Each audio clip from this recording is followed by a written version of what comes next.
আসসালামু আলাইকুম। সংবাদে আপনাদের সবাইকে স্বাগত জানাচ্ছি। আমি ফিরোজ তোহা। শুরুতেই আরবে কেবলস সংবাদ শিরোনাম জানিয়ে দিব সর্বশেষ গুরুত্বপূর্ণ আপডেট বাংলা সংবাদ। শুরুতেই শিরোনাম। খালেদা জিয়ার কিছু হলে দায় সরকারের, বললেন ফারুক রহমান।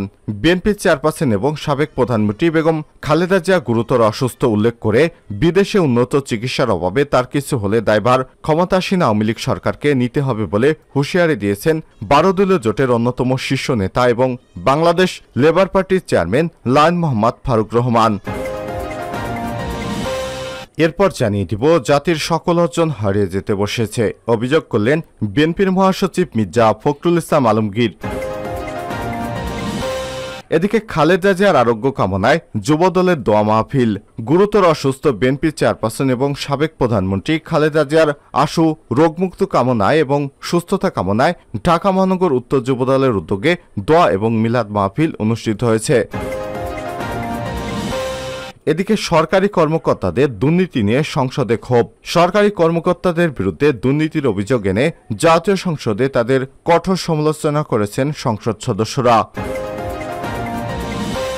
জানিয়ে দিব ছাত্রলীগ নিয়ে বলার সাহস নেই, ইজ্জত থাকবে না। সিলেটের সাম্প্রতিক সময়ে ছাত্রলীগের বিতর্কিত কর্মকাণ্ড নিয়ে মুখ খুলেছেন সিলেট মহানগর আওয়ামী লীগের সভাপতি বীর মুক্তিযোদ্ধা মাসুকুদ্দিন আহমেদ।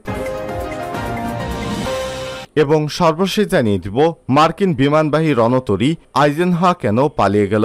মার্কিন সরকার এখনো ফিলিস্তিনের আল আকসা তুফান নামক অভিযানের পরিণতিতে জড়িয়ে আছে। গাজা থেকে পরিচালিত হামাস এবং ইসলামী জিহাদের ওই অভিযানের কারণে মার্কিন যুক্তরাষ্ট্রের বিখ্যাত বিমানবাহী রণতরী আইজেনহাওয়ার ছুটে এসেছিল লোহিত সাগরে, কিন্তু এখন জলদান অবধি এই অঞ্চল ছেড়ে পালিয়ে যেতে বাধ্য হয়েছে। ইয়েমেনিরা মার্কিন বিমানবাহী বিশাল রণতরী ইউএসএ আইজেনহাওয়ার এর ওপর হামলা করেছে বলে খবর প্রকাশের মাত্র কয়েক ঘন্টার মধ্যে এই বিশাল সাগর দানব ওয়াটার ক্যারিয়ার ইয়েমেনি হামলার খবর মিথ্যা বলে উড়িয়ে দেওয়ার চেষ্টা করে গোপনে পালিয়ে যায়। প্রিয় দর্শক, এতক্ষণ শুনছিলেন সংবাদ শিরোনাম, এবারে বিস্তারিত। তবে তার আগে বন্ধুরা, আপনি কোন স্থান থেকে আমাদের সংবাদটি দেখছেন কমেন্ট করে জানিয়ে দিন এই সংবাদ সম্পর্কে আপনার মূল্যবান মতামত। প্রিয় দর্শক, আপনি যদি আমাদের চ্যানেলে নতুন হয়ে থাকেন, ভিডিওটি দেখতে দেখতে চ্যানেলটি সাবস্ক্রাইব করে রাখুন, যাতে করে আমাদের লেটেস্ট আপডেট সংবাদগুলো সবার আগে আপনার কাছে পৌঁছে যায়। এবারে বিস্তারিত। খালেদা জিয়ার কিছু হলে দায় সরকারের, ফারুক রহমান। বিএনপি চেয়ারপারসন এবং সাবেক প্রধানমন্ত্রী বেগম খালেদা জিয়া গুরুতর অসুস্থ উল্লেখ করে বিদেশে উন্নত চিকিৎসার অভাবে তার কিছু হলে দায়ভার ক্ষমতাসীন আওয়ামী লীগ সরকারকেই নিতে হবে বলে হুঁশিয়ারি দিয়েছেন 12 দলীয় জোটের অন্যতম শীর্ষ নেতা এবং বাংলাদেশ লেবার পার্টির চেয়ারম্যান লায়ন মোহাম্মদ ফারুক। মঙ্গলবার 25 জুন দুপুরে রাজধানীর পুরনো পল্টনে দলীয় কেন্দ্রীয় কার্যালয়ে মরহুম আব্দুল মতিন মিলনায়তনে এক দোয়া মাহফিলে প্রধান অতিথির বক্তব্যে এই হুঁশিয়ারি দেন তিনি। অসুস্থ বেগম খালেদা জিয়া রোগমুক্তি কামনায় লেবার পার্টির উদ্যোগে এই দোয়া মাহফিল অনুষ্ঠিত হয়। লায়ন মোহাম্মদ ফারুক রহমান বলেন, বেগম খালেদা জিয়া আজ গুরুতর অসুস্থ, রাজধানীর এবার কেয়ার হাসপাতালে চিকিৎসাধীন। ম্যাডামের মেডিকেল বোর্ডের চিকিৎসকেরা বলছেন অবিলম্বে খালেদা জিয়াকে উন্নত চিকিৎসার জন্য বিদেশে নেওয়ার প্রয়োজন, কিন্তু রাজনৈতিক প্রতিহিংসার কারণে সরকার তাকে বিদেশে উন্নত চিকিৎসার সুযোগ দিচ্ছে না। এমন অবস্থায় বিএনপি চেয়ারপারসনের কিছু হলে সমস্ত দায় এই সরকারকেই নিতে হবে বলে হুঁশিয়ারি দেন তিনি। দোয়া মাহফিলে আরও বক্তব্য রাখেন লেবার পার্টির মহাসচিব মোহাম্মদ আমিনুল ইসলাম, মুখপাত্র শরীফুল ইসলাম, যুগ্ম মহাসচিব মোহাম্মদ শওকত হোসেন চৌধুরী, দপ্তর সম্পাদক হাবিবুর রহমান, বাংলাদেশ ছাত্র মিশনের কেন্দ্রীয় সভাপতি হাবিবুল্লাহ, সাংবাদিক জালাল আহমেদ প্রমুখ। বক্তারা বলেন, মহান মুক্তিযুদ্ধের মূল চেতনা ছিল গণতন্ত্র, কিন্তু দেশে আর সেই গণতন্ত্র নেই। আমরা গণতন্ত্র এবং ভোটাধিকারের কথা বলে জেলে যেতে হয়। বেগম খালেদা জিয়ার দেশ বাঁচাও মানুষ বাঁচাও স্লোগান আজও প্রাসঙ্গিক। খালেদা জিয়া আশু আরোগ্য কামনায় দোয়া অনুষ্ঠানে মোনাজাত পরিচালনা করেন ছাত্র মিশনের কেন্দ্রীয় সভাপতি মোহাম্মদ হাবিবুল্লাহ। জাতির সকল অর্জন হারিয়ে যেতে বসেছে, মির্জা ফখরুল। বিএনপির মহাসচিব মির্জা ফখরুল ইসলাম আলমগীর বলেছেন, জাতির সকল অর্জন আজ এই যাওয়া এখন অন্ধকারে হারিয়ে যেতে বসেছে। জুলুম নির্যাতনের ধারাবাহিকতায় গণতন্ত্রের সর্বশেষ চিহ্নকে মুছে ফেলা হয়েছে। বাংলাদেশের রাষ্ট্র ক্ষমতা দখল করে ডামি আওয়ামী সরকার জনগণের উপর ফ্যাসিবাদী ক্ষেত্রে রাষ্ট্রীয় সন্ত্রাস কায়েম, গুম খুন, কথিত বন্দুকযুদ্ধে হত্যা, শারীরিক নির্যাতনে মৃত্যুর শিকার হচ্ছে অসংখ্য মানুষ। 26 জুন নির্যাতিতদের সমর্থনে জাতিসংঘ ঘোষিত আন্তর্জাতিক দিবস উপলক্ষে মঙ্গলবার 25 জুন গণমাধ্যমে দেয়া এক বাণীতে মির্জা ফখরুল এসব কথা বলেন। দিবসটি উপলক্ষে পৃথক বাণী দিয়েছেন বিএনপির ভারপ্রাপ্ত চেয়ারম্যান তারেক রহমান। মির্জা ফখরুল বলেন, নির্যাতিতদের সমর্থনে জাতিসংঘ ঘোষিত আন্তর্জাতিক দিবসে আমি বাংলাদেশসহ সারা বিশ্বের নির্যাতিত ব্যক্তি, জাতি, গোষ্ঠী, বর্ণ এবং ভাষাগত সম্প্রদায়ের প্রতি জানাই গভীর সমবেদনা এবং সমর্মিতা। যুগে যুগে মানুষ বিভিন্ন দেশের স্বৈরশাসক নিষ্ঠুর একনয়তন্ত্র এবং একদলীয় শাসনের দ্বারা মানুষ দমনপীড়নের শিকার হচ্ছে এবং এখনো হচ্ছে।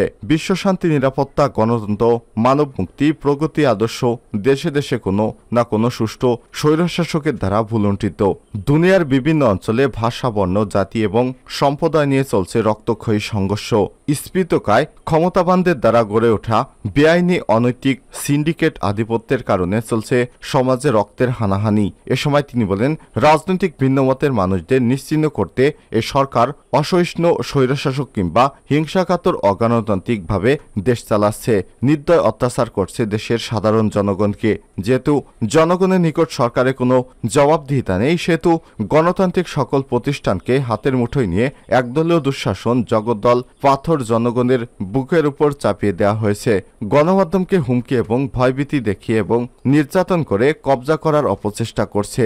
রাজনৈতিক দলের নেতাকর্মী, মানবাধিকার কর্মী, রাজনৈতিক বিশ্লেষক যারা গণতন্ত্রের পক্ষে সোচ্চার, তারা সরকারি জুলুমের শিকার হয়ে কেউ কেউ গুম হচ্ছেন, পঙ্গু হচ্ছেন অথবা পুলিশি হেফাজতে নির্যাতনের শিকার অথবা মৃত্যুবরণ করছেন। বাংলাদেশে আমরা এখন এক ভয়াবহ নৈরাজ্যের অন্ধকারের মধ্যে বসবাস করছি। এ সময় তিনি বলেন, আমি নির্যাতিতদের সমর্থনে জাতিসংঘ ঘোষিত আন্তর্জাতিক দিবসে দেশের গণতন্ত্রকামী সংগ্রামী জনগণকে ঐক্যবদ্ধ হয়ে সকল নির্যাতনের বিরুদ্ধে প্রতিরোধ গড়ে তোলার আহ্বান জানাচ্ছি। হেফাজতে নির্যাতন এবং মৃত্যু বন্ধ করতে হবে, ভুক্তভোগী পরিবারের জন্য ন্যায় বিচার নিশ্চিত করতে হবে এবং তাদের নিরাপত্তা সুরক্ষা দিতে হবে। বিদ্যমান দায়হীনতা এবং বিচারহীনতার অপসংস্কৃতি বন্ধ করতে হবে। খালেদা জিয়ার আরোগ্য কামনায় যুবদলের দোয়া মাহফিল।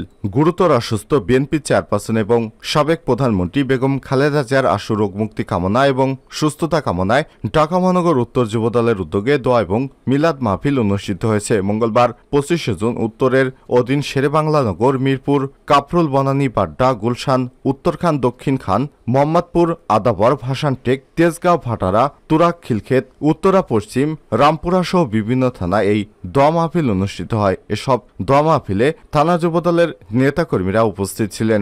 গুরুতর অসুস্থ খালেদা জিয়া এখন রাজধানীর বসুন্ধরার এবারকেয়ার হাসপাতালে চিকিৎসাধীন। হৃদয় স্পন্দন অনিয়মিত হওয়া গত রোববার তার হৃৎপিণ্ডে পেসমেকার বসানো হয়। বিএনপির পক্ষ থেকে বলা হয়েছে তিনি এখন জীবন মৃত্যুর সন্দিক্ষণে রয়েছেন। সরকারি কর্মকর্তাদের দুর্নীতি নিয়ে সংসদে ক্ষোভ।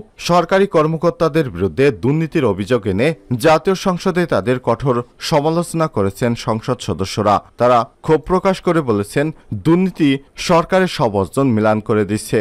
সরকারি কর্মচারীদের দফায় দফায় বেতন বাড়ানো হয়েছে, তাদের সুযোগ সুবিধা বৃদ্ধি করা হয়েছে, তারপরও কেন দুর্নীতি হবে? দুর্নীতির সঙ্গে সম্পৃক্ত না হলেও রাজনীতিবিদদের দুর্নীতি দায় নিতে হচ্ছে। আমরা সব পলিটিশিয়ানরা নাকি দুর্নীতি করি, আর ওনারা অর্থাৎ আমলারা কিছুই করেন না। বাড়ি গাড়ি করে দেশে বিদেশে টাকা পাচার করছে, বেগমপাড়ায় সুইস ব্যাংকে টাকা রাখে। আজকে দোষ কিন্তু পলিটিশিয়ানদের। মঙ্গলবার 25 জুন 2024-25 অর্থ বছরে প্রস্তাবিত বাজেটের উপর আলোচনায় অংশ নিয়ে তারা এসব কথা বলেন। এ সময় তারা চাকরিতে নিয়োগের সময় হলফনামা বাধ্যতামূলক এবং প্রতি 5 বছর পর পর পদোন্নতির সময় হলফনামা জমা দেওয়া বাধ্যতামূলক করার দাবি জানান। আলোচনায় অংশ নিয়ে আওয়ামী লীগের যুগ্ম সাধারণ সম্পাদক এবং কুষ্টিয়া 2 আসনের সংসদ সদস্য মাহবুবুল আলম হানিফ বলেন, দুর্নীতি সরকারের সমস্ত অর্জন ম্লান করে দিচ্ছে। জিরো টলারেন্স নীতির উপর দুর্নীতি দমন করতে পারেনি বা দুর্নীতি নিয়ন্ত্রণ করা যায়নি। আজকে বাজারে অস্থিতিশীলতা দেখা যায়, দ্রব্যমূল্য বৃদ্ধি পায়, নিয়ন্ত্রণে কঠিন হয়ে পড়ে। বাজার কখনো নিয়ন্ত্রণ করতে পারবেন না যদি বাজারে দুর্নীতিবাজদের অবাধ প্রভাব থাকে, সেটি কখনোই নিয়ন্ত্রণ করা যাবে না। মাহবুবুল আলম হানিফ আরও বলেন, এবার দুর্নীতি ঘটনায় সারা দেশে আলোচিত হয়েছে। একটা গরুর দাম 1 কোটি টাকা বিক্রি হয়, এটা কারা কিনলো, কেন কিনলো? বৈধ উপায়ে আয় এটা কিনতে পারে না। অবৈধ আয়ে যাদের উপায়ে তাদের আয় দিয়ে তারা খামখেয়ালিভাবে এভাবে কিনতে পারে। একটা ছাগল কিনলো 15 লক্ষ টাকা দিয়ে, এটা কারা করতে পারে? যাদের অবৈধ আয় আছে তারা। অবৈধ আয়ে কখনো টাকা পানিতে ফেললে সে টাকা তাদের গায়ে বাঁধে না। বাজার নিয়ন্ত্রণ করতে হলে দুর্নীতিবাজটাকে আগে নিয়ন্ত্রণ করতে হবে। হানিপারা বলেন, সরকারি কর্মচারীদের দফায় দফায় বেতন বাড়ানো হয়েছে, তাদের এত সুযোগ সুবিধা বৃদ্ধি করা হলো, তারপরও কেন তারা দুর্নীতি করবে? আজ দুর্নীতির কথা উঠলে সবাই প্রথমে আঙুল দেখায় রাজনীতিবিদদের, আওয়ামী লীগকে। রাজনীতিবিদেরা দুর্নীতির সঙ্গে জড়িত, এটা দেশে প্রচলিত একটি শব্দ হয়ে গেছে। তিনি বলেন, সমস্ত দায়ভার আমলাদের, অথচ এরা দায়ভার চাপাচ্ছে রাজনীতিবিদদের উপর।